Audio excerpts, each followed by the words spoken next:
Nobody really tells you this in this industry, but you basically only get one shot to prove yourself. If you blow it, the IA firm may never call you again. As strange as this may sound to you, if you're just getting started in this industry, getting your name on a roster, that's actually the easy part. Thousands of people do it every single year. The hard part is what happens after you get your first chance to work some claims. If you think about it from the other side for a second, IA firms and carriers are still slammed. Storms hit, they need bodies in the field fast, and they're pulling from a list. Some people are trained and certified, some are not. Some who've worked claims before, and a lot who have not. Nobody's got time to babysit you through your first file. There's no mentor walking you through your first 10 claims. You show up, you get handed 40 assignments, and you're expected to perform like you've done this 100 times, even if it's your first. If you're slow, if your estimates are sloppy, if it's obvious that you're guessing your way through Xactimate instead of knowing it cold, they're going to notice. And here's the part that kind of stinks. They also remember this. Very often, there's no, let's give him another shot next storm. You either performed or you didn't, and word kind of travels fast in this industry. IA firms talk to each other. Carriers absolutely talk to all their IA firms.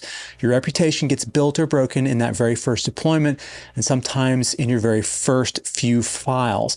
I know this because I was a property catastrophe adjuster for more than 20 years, and I barely survived my first storm myself, and I watched countless bright-eyed and hopeful IAs get their dreams crushed when they couldn't hack it on their first claims event.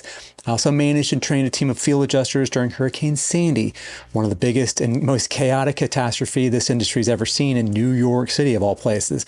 I watched brand new adjusters get thrown into an insane volume of claims, and I watched in real time who sank and who swam. The ones who swam weren't the most naturally gifted. They were the ones who'd actually put in the rep work before they got there. The ones who sank, and a lot of them did, they usually had a stack of certifications, but not the actual skill.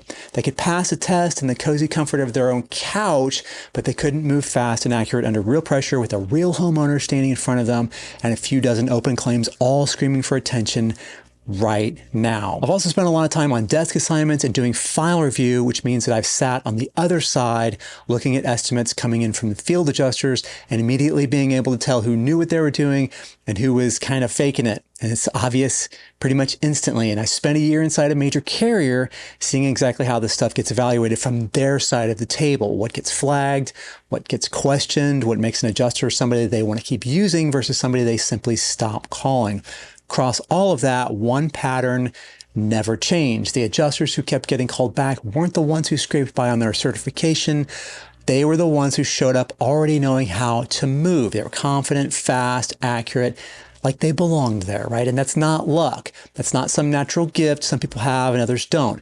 That's simply preparation, real preparation, not just cramming for a test. So if you're getting ready for your first deployment this season, or you're still working on passing level 1 or level 2 right now for your Xactimate, I want you to sit with this question, not will I get a shot? Because you will eventually. The real question is, will you be ready when it comes? Because in this business, you might only get the one shot. To enroll in our upcoming live certification prep straight from 28 years of real claims work, plus bonuses on using Xactimate on actual files, not just for the test, check out adjustertv.com/train. And if you want to know what actually separates the adjusters who get called back from the ones who have to find a career in some other industry, stay tuned for the next video. And as always, thank you so much for watching and have a great storm.